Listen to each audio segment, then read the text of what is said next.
হাসিব সাহেব গ্রামের প্রাইমারি স্কুলের নতুন মাস্টার। কাজের প্রতি তার ভীষণ মনোযোগ। প্রায়ই স্কুল ছুটির পর শেষ বিকেলেও তাকে একাই কাজ করতে দেখা যায়। একদিন সন্ধ্যায় ঝুম বৃষ্টি নামল। হাসিব সাহেব হেডমাস্টারের ঘরে বসে খাতা দেখছিলেন।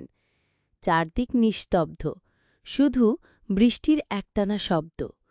এরই মধ্যে তার কানে এল পাশের ক্লাস 2 এর ঘর থেকে কোনো শিশুর পড়া মুখস্থ করার আওয়াজ।